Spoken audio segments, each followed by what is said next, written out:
المبارکہ کے پہلے خطبہ میں سب سے پہلے اپنے آپ کو، آپ تمام مومنین کو، تمام بندگان خدا کو تقوی الہی اختیار کرنے کی نصیحت اور وصیت کرتا ہوں۔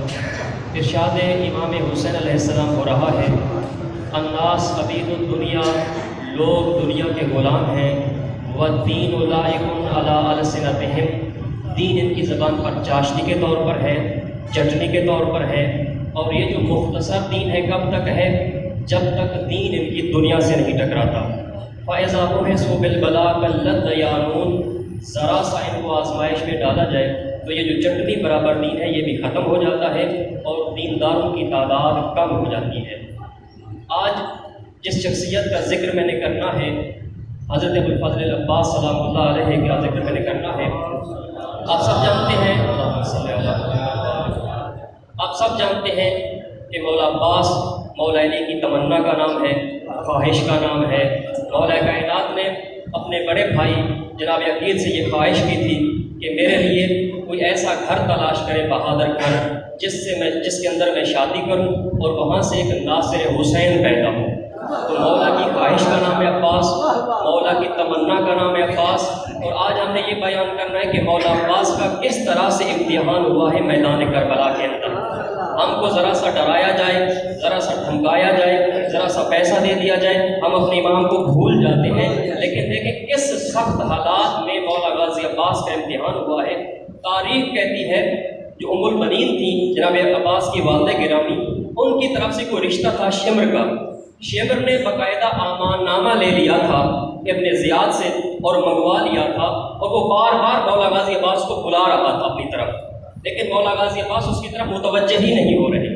جب کئی دفعہ ایسا ہو چکا تو مولا حسین نے فرمایا بھیا عباس سن تو لو یہ شمر کہتا کیا ہے آپ سے، حکم امام سے۔ لیکن میں پھر کہہ رہا ہوں، جب امام نے حکم دیا کہ جاؤ سن تو لو یہ کیا کہنا چاہتے جو آپ کو بار بار پکار رہا ہے، جیسے امام کا حکم ہوا مولا غازی عباس آئے شمر کی طرف اور شمر سے پوچھتے بتاؤ تم کیا کہنا چاہتے ہو، بار بار مجھ کو پکار رہے ہو۔ تو شمر کہتا ہے اپنے آپ کو حسین سے الگ کر لو، تمہارے لیے امان نامہ لے کے آیا ہوں، تمہارے بھائیوں کے لیے امان نامہ لے کے آیا ہوں، حسین کا ساتھ چھوڑ دو، ہمارے ساتھ آ جاؤ۔ اس وفا کے علمدار نے جو جواب دیا ہے وہ تاریخی جواب ہے۔ مولا عباس فرماتے ہیں لعنت ہو تجھ پر، لعنت ہو تیرے امان نامے پر، لعنت ہو تیرے امیر کے اوپر۔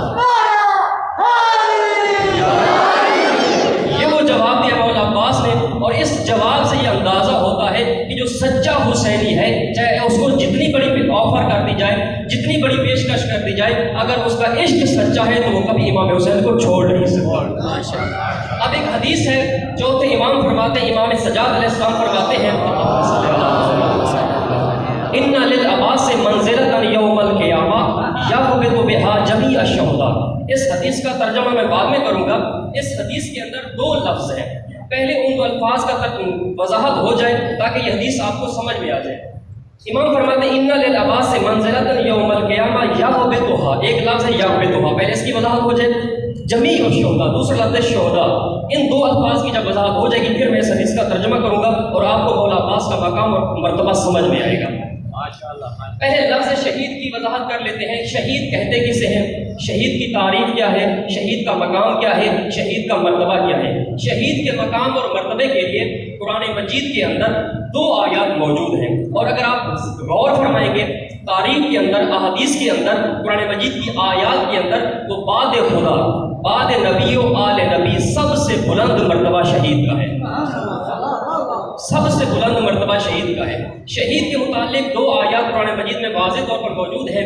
پہلی آیت میں ارشاد ہوتا ہے بسم اللہ الرحمن الرحیم ولا تحسبن الذین قتلوا فی سبیل اللہ اموات، وہ لوگ جو اللہ کی راہ میں قتل ہو گئے ہیں انہیں مردہ نہ کہو، انہیں مردہ نہ سمجھو، وہ زندہ ہیں اور اپنے رب کے ہاں سے روزی پا رہے ہیں۔ یہ ایک آیت ہو گئی۔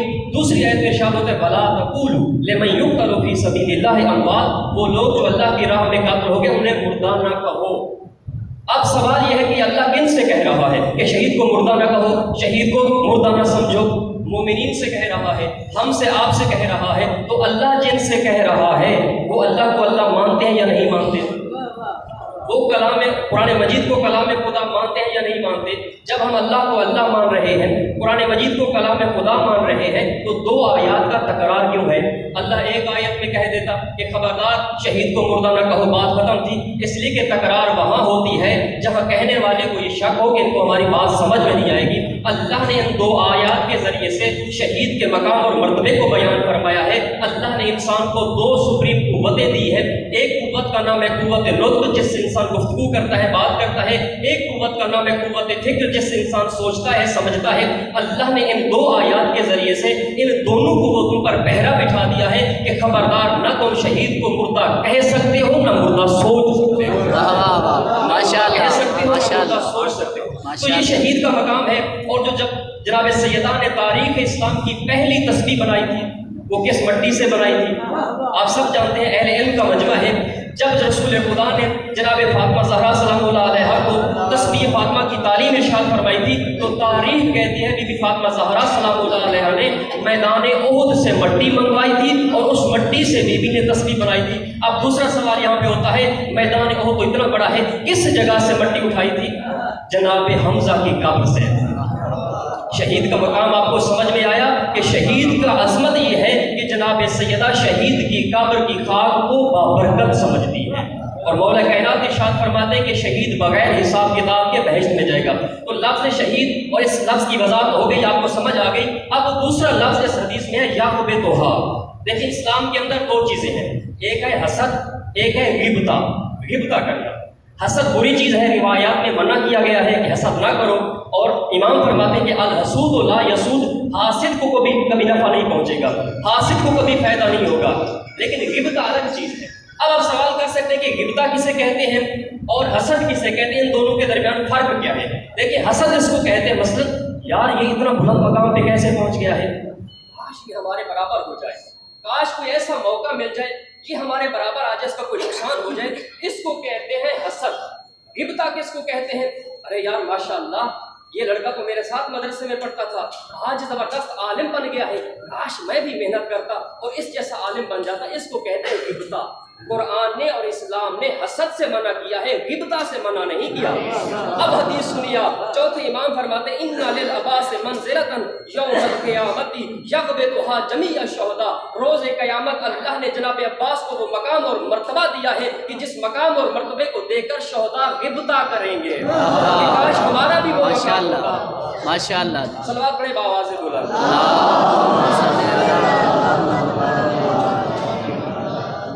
اب جو مولا عباس کی شان اور فضیلت ہے، بعض ایسے روایات اور ایسے فضائل کے جملے ہیں جن کو انسان سمجھنے سے قاصر ہے۔ آپ دعا کریں میں آپ کو یہ جملہ سمجھا سکوں جو میں بیان کرنے لگ رہا ہوں۔ دیکھیں دو لفظ ہیں، ایک ہے صفت، ایک ہے موصوف۔ یہ ہمیں مدرسے میں پڑھایا گیا صفت و موصوف۔ صفت کیا ہے؟ یہ چیز کا نام ہے، مثلا انجینئر، ڈاکٹر، پروفیسر، یہ صفت ہے۔ موصوف اختر عباس، رضا، تقی، نقی، یہ کیا ہے؟ یہ موصوف ہے۔ وہ کیا ہے؟ صفت ہے۔ موصوف سے صفت تک پہنچنا آسان ہے۔ موصوف سے، یہ جملہ پوری توجہ سے سماعت فرمائیں، موصوف سے صفت تک پہنچنا آسان ہے۔ مثلا آپ کہیں کہ اختر عباس، اچھا وہ مولوی صاحب، تو موصوف سے صفت تک پہنچنا آسان ہے، لیکن صفت سے اسی موصوف کی طرف پہنچنا یہ مشکل ہے۔ آپ کہیں گے مولوی صاحب، کون مولوی صاحب؟ موصوف سے صفت تک پہنچنا آسان ہے، صفت سے موصوف تک پہنچنا مشکل ہے، مگر یہ کہ جس کی صفت بیان کی جا رہی ہے وہ جس گھر میں رہتا ہے اس گھر میں اکیلا ہو۔ یہ ابھی بجلی ٹھیک ہو جائے گی، آپ توجہ میری طرف کریں، میں بہت بڑی بات کہہ رہا ہوں۔ ماشاءاللہ صفت سے موصوف کی طرف پہنچنا مشکل ہے، مگر یہ کہ وہ موصوف جس گھر میں رہتا ہے اس گھر میں اکیلا ہو، پھر اس صفت سے اس موصوف تک پہنچا جا سکتا ہے۔ اس کو تھوڑی مثال دے کے سمجھاتا ہوں۔ مثلا ایک ہی گھر میں تین بھائی رہتے ہیں، ایک ڈاکٹر ہے، ایک ٹیچر ہے، ایک بزنس مین ہے۔ آپ نے دروازے پہ دستک دی، بچے نے دروازہ کھولا، ڈاکٹر صاحب گھر ہیں، چونکہ وہ اس گھر میں اکیلے ہیں، بچہ سمجھ گیا کہ نہیں ڈاکٹر صاحب تو گھر سے باہر چلے گئے ہیں۔ لیکن اگر اسی گھر میں تین ڈاکٹر ہوں اور آپ کو ملنا ہو ایک ڈاکٹر سے، مثلا ڈاکٹر علی، ڈاکٹر حسن، ڈاکٹر حسین، تین ڈاکٹر ایک ہی گھر میں رہتے ہیں اور آپ کو ملنا ہے ڈاکٹر علی سے، آپ نے دروازے پہ دستک دی کہ ڈاکٹر صاحب ہیں، اب بچہ کیا پوچھے گا؟ کون ڈاکٹر صاحب؟ ڈاکٹر علی صاحب، ڈاکٹر حسین صاحب، ڈاکٹر حسن صاحب۔ تو صفت سے موصوف تک پہنچنا مشکل ہے، مگر یہ کہ وہ جو موصوف ہے وہ گھر میں اکیلا ہو۔ اگر آپ کو یہ بات سمجھ میں آ گئی ہے، اب آئیے جو میں آپ کو مین جملہ سمجھانے کی طرف لے کے جا رہا ہوں۔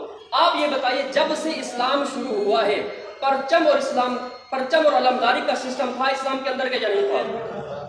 जितने भी इस्लाम की जंगें हुई हैं सबसे पहले इस्लाम के अलमदार का नाम है जाफर तैयार। पूरी तवज्जो चाहिए, सबसे पहले इस्लाम के अलमदार का नाम है जाफर तैयार। हजरत हमजा अपने ज़माने में अलमदार थे, मौला कायनात अपने ज़माने में अलमदार थे। सक्काए अहले बैत, सक्काई काम करना अहले बैत का ये पुराना काम है। अहले बैत के पास खाना काबा की चाबी होती थी, ये हाजियों को पानी पिलाते थे।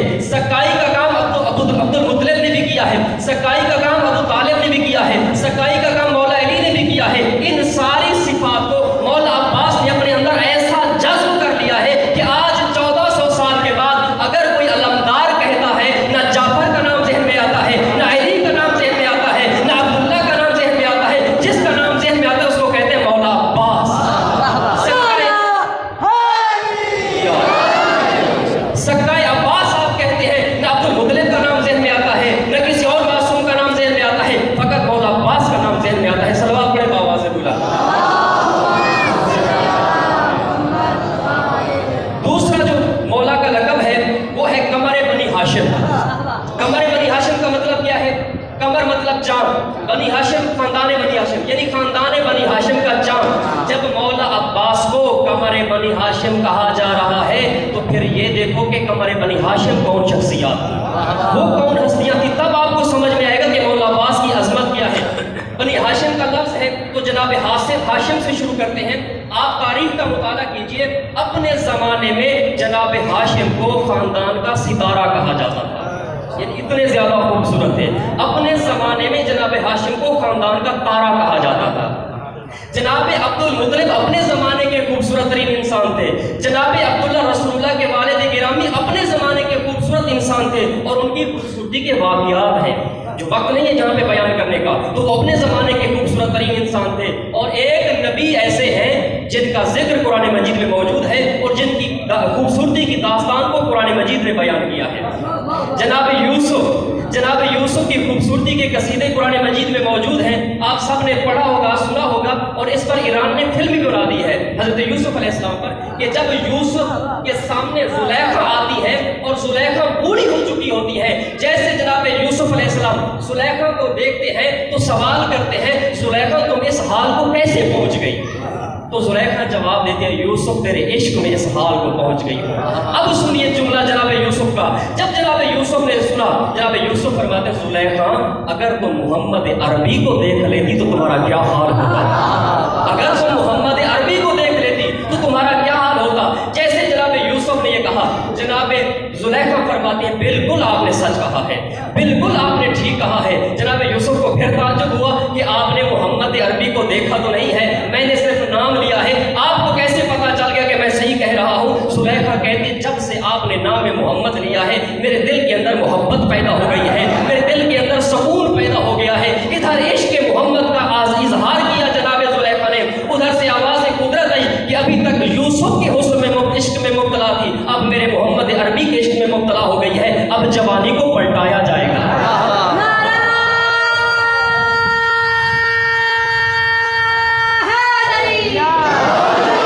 अब जवानी को पलटाया जाएगा।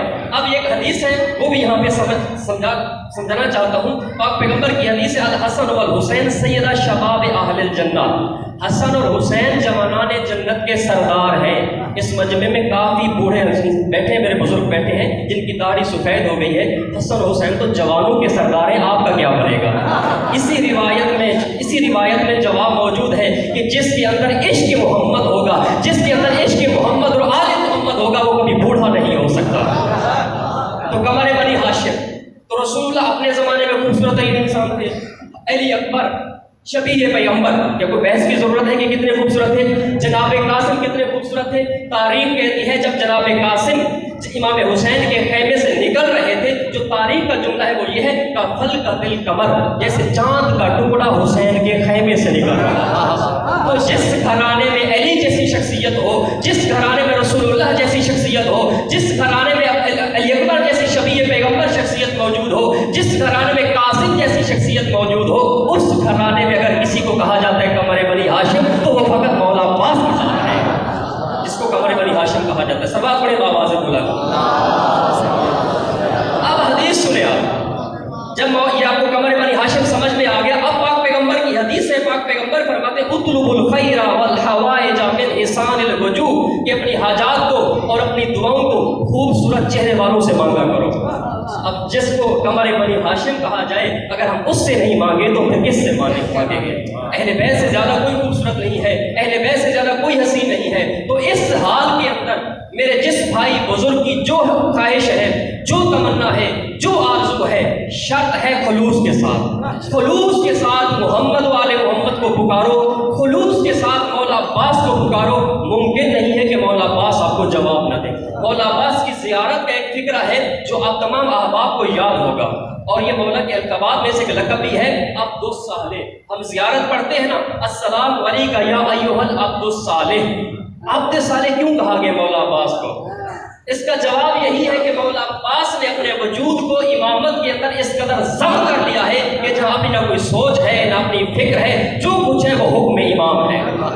माशाअल्लाह। सात मुहर्रम से बच्चे अलादश की सदाएं दे रहे हैं। आप तसव्वुर कीजिए मौला अब्बास ने कैसे सुना होगा नमाज़ों को, कैसे बर्दाश्त किया होगा। तारीख पढ़िए, मौला अब्बास ऐसे नहीं बैठे। तारीख कहते मौला अब्बास ने रोज़े आशूर मैदान करबला में कुएं खोदे हैं, शायद पानी निकल आए बच्चों के लिए, लेकिन इम्तिहान था। अब देखिए मौला अब्बास कितने ज्यादा बहादुर थे। तारीख कहती है 4000 का लश्कर या 10,000 का लश्कर जो फुरात पे पहरा दे रहा था, उसको बाकी करबला के मार्के से कोई मतलब नहीं था। उसकी ड्यूटी यही थी कि यहाँ से नहर से पानी जो है वो हुसैन के खेमे तक न पहुंचे, उसकी यही ड्यूटी थी। 4000 का लश्कर या 10,000 का लश्कर, स्पेशल फौज थी जो नहर फुरात में पहरा दे रही थी। लेकिन आप मौला अब्बास की बहादुरी देखिए। आप पढ़ते हैं ना कि मौला अब्बास नहर फुरात के अंदर चले गए, मशकीज़े को भर लिया। सवाल यहाँ पे पैदा होता है, ये 4000 का लश्कर, ये 10,000 का लश्कर कहाँ मर गया था कि अब्बास नहर के अंदर चले गए? एक शायर का शेर है, उसने जवाब दिया है कि उन लश्करियों की क्या हालत हुई थी। शायर कहता है ये घाट छोड़ दो, ये घाट छोड़ दो, बस जान लेके भाग चलो। ये जैसे मौला अब्बास को आते हुए देखा नहर पर, शायर कहता है ये घाट छोड़ दो, बस जान लेके भाग चलो। वो देखो दरिया पे आता है मौत का तूफान। मौला अब्बास आते हैं, मशकीज़े को भरते हैं। आप ईमान से बताइए, कुआं खोदना आसान है या जाके नहर से पानी भरना आसान है? पानी भरना आसान है, लेकिन मौला अब्बास ने कुएं पे कुएं खोदे हैं मैदान करबला में। मौला पानी भरना आसान है या कुआं, और वो भी 3 दिन की प्यास में कुआं खोदना कोई आसान काम नहीं है, आप सब जानते हैं। अजब नहीं मौला अब्बास जवाब दें कि मेरा लक़ब है अब्दुस सालेह। अब्द और बंदा कहते उसको है जो मालिक की मर्जी के मुताबिक चले। आज मालिक की मर्जी का नाम हुसैन है। हुसैन ने नहीं कहा इसलिए मैं वहां पे नहीं गया, मैं अपने बच्चों के लिए पानी की तलाश खुद से करता रहा हूँ। ये मौला अब्बास का मकाम है। तारीख कहती है, बस आखिर 2 जुमले ज़िक्र मुसीबत के। जैसे मौला अब्बास आए इमाम हुसैन की बारगाह में और रो के फरमाते, भैया अब ये दिल मेरे सीने में तंगी कर रहा है, भैया मुझको मरने की इजाज़त दे दीजिए ताकि मैं मैदान करबला में चला जाऊँ और अपनी जान आप पर कुर्बान कर दूँ। इमाम हुसैन फरमाते, अब्बास मेरे दुश्मन की तादाद देख रहे हो, मेरी तन्हाई देख रहे हो, अब्बास तुम जाना चाहते हो मैदान में? अब जो तारीख का जुमला है वो ये है, इमाम फरमाते इन अज़म तल जिहाद फतलुब लिहाउलाइल अतफाल कलीलम मिनल मा। अब्बास जाना चाहते हो जाओ, लेकिन जाने से पहले बच्चों के लिए थोड़ा पानी का इंतजाम कर दो। इसका क्या मतलब है कि आपको मेन जंग के लिए नहीं भेजा जा रहा, आपको भेजा जा रहा है कि आप पानी का इंतजाम कर दें। जब मौला अब्बास आते हैं नहर फुरात के अंदर और मशकीज़े को भरते हैं और उठा के जाने लगते हैं मैदान ख़याम हुसैनी की तरफ, तो तारीख का जुमला है कि एक जालिम ने पीछे से झुक के वार किया और मौला अब्बास का दायां बाजू कलम हो गया। जैसे मौला का दायां बाजू कलम हो गया, ये है मौला अब्बास की वफा। बाजू कलम हो गया, अपनी तकलीफ याद नहीं है, लेकिन फिर भी इमाम हुसैन की शान में शेर कहना शुरू कर दिया, और वो शेर तारीख के अंदर मौजूद है। जैसे अब्बास का दायां बाजू कलम हुआ, जनाब अब्बास फरमाते हैं, वल्लाह इन कतातुम यमीनी इन्नी उहामी अबदन अन दीनी व अन इमाम सादिक़ यकीनी नजल नबी ताहिर अमीनी। खुदा की कसम अगर तुमने मेरा दायां बाजू कलम कर दिया है, मैं फिर भी अपने इमाम की हिमायत से बाज नहीं होऊंगा। मैं अपने इमाम की हिमायत करता रहूंगा, मैं सादिक इमाम की हिमायत करता रहूंगा, मैं उस इमाम की हिमायत करता रहूंगा जो उस नबी की नस्ल से है, जो ताहिर भी है, जो अमीन भी है। ये शेर इमाम हुसैन की शान में कहे हैं मौला गाजी अब्बास ने। बाजू कलम होने के बाद दूसरा जो जुमला है, जैसे ये बाजू कलम हुआ, थोड़ा सा आगे बढ़े थे या बायां बाजू भी कलम हो गया, जब दोनों बाजू कलम हो गए, अब अब्बास ने जल्दी की कि जल्दी से ये पानी खैमों तक, बच्चों तक पहुंचा दे। जैसे मौला अब्बास ने ये मकसद किया कि मेरा मकसद है पानी किसी तरह बच्चों तक पहुंच जाए, इन यजीदियों ने समझ लिया कि अब्बास का मकसद पानी बच्चों तक पहुंचाना है। अब जो है वो तुम मशकीज़े को निशाना बनाओ। अब तारीख कहती है ये मशकीज़े पर तीर मारने लग गए, एक तीर आके मशकीज़े पे लगा, मशकीज़े का पानी जब बह रहा था, मौला अब्बास की आस टूट रही थी कि खाली हाथ कैसे खैमे में जाऊंगा, कैसे बच्चों का सामना करूंगा। तारीख कहती है मौला अब्बास आगे बढ़ने की बजाय वापस फुरात की तरफ मुड़ते हैं। जब जैसे ही मौला गाजी अब्बास वापस फुरात की तरफ मुड़ते हैं, एक जालिम तीर मारता है और मौला अब्बास की आंख में आके वो तीर लगता है। मौला अब्बास के तो बाजू नहीं है, अगर तीर निकालना है तो कैसे निकालने। जो तारीख है वो ये है कि मौला अब्बास ने अपनी गर्दन को झुकाया कि जानों के अंदर तीर को फंसा के सर ऐसे कर लेंगे तीर निकल जाएगा। जैसे सर को झुकाया, एक जालिम ने सर पर गुर्ज से वार किया, सर का खून दूसरी आंख में आया। मौला अब्बास को अब कुछ नजर नहीं आ रहा। अब किसी ने तीर मारा, किसी ने तलवार मारी, किसी ने नेजा मारा, किसी ने पत्थर मारा। जब मौला अब्बास जीन से जमीन पे आ रहे थे, मैं आपसे पूछता हूँ, अगर कोई घोड़े सवार घोड़े से जमीन पे आ रहा हो तो वो सबसे पहले अपने हाथों को जमीन पे टेकता है। मौला अब्बास के तो हाथ ही नहीं थे, क्या अपने हाथ कैसे जमीन पे आए होंगे। जैसे जमीन पे आए, मौला अब्बास ने एक फिक्रा कहा, अदरिकनी या अखा, भैया हुसैन मेरी मदद को आइए। तारीख कहती है जल्दी से इमाम हुसैन आए, मौला गाजी अब्बास के सर को अपने जानू मुबारक पे रखा, बड़ी मोहब्बत से, बड़ी शफकत से हुसैन ने पूछा, अब्बास कोई ख्वाहिश रह गई है, कोई हसरत रह गई है, मुझसे कोई वसीयत करना चाहते हो। कहा मौला मेरी पहली वसीयत ये है, मेरी लाश खैमे न ले जाना। अब्बास क्यों तुम्हारी लाश खैमे न ले जाऊं। मौला आपने खुद तो कहा था कि अब्बास तुम सरदारे लश्कर हो, तुम अलमदारे लश्कर हो, सरदारे लश्कर की लाश खैमे में जाएगी, ज़ैनब व कुलसूम बर्दाश्त नहीं कर सकेगी। मौला दूसरी वजह यह है, मैंने बच्चों से पानी का वादा किया था, मेरी गैरत का वादा नहीं करती कि मेरी लाश बच्चों के सामने चली जाए बगैर पानी के। अजरुकुम अल्लाह। ये दो बातें करने के बाद आखिरी बात करते हैं मौला अब्बास और कहते हैं आका हुसैन मेरी एक आंख में तीर है, दूसरी आंख में खून है, मैं आपकी जियारत करना चाहता हूँ मरने से पहले। मौला अगर मेरे हाथ होते मैं आपको जहमत न देता, चूंकि मेरे हाथ नहीं है, मेरे बाजू नहीं है। मौला मेरी आंखों से खाक और खून को साफ कीजिए ताकि दुनिया से जाने से पहले आखिरी जियारत मौला मैं आपकी कर सकूं। तारीख कहती इमाम हुसैन ने मौला गाजी अब्बास की आंखों से खाक और खून को साफ किया, एक निगाह उठाई, चेहरा इमामत पे निगाह डाली, एक हिचकी ली और अब्बास की रूह जिस्म से परवाज कर गई। अब सुने मौला हुसैन की मजलूमियत। जैसे अब्बास की जिस्म से रूह परवाज कर गई, मौला हुसैन अब्बास के सर को खाक के ऊपर लगते हैं, खड़े हो जाते हैं, आसमान को तकते हैं, हाथ अपने कमर पे रखते हैं और फरमाते हैं अब्बास हुसैन की कमर टूट गई है। फिर अब्बास में अपने आप को गिरा देते हैं, फिर खड़े होते हैं, कमर पे हाथ रखते हैं,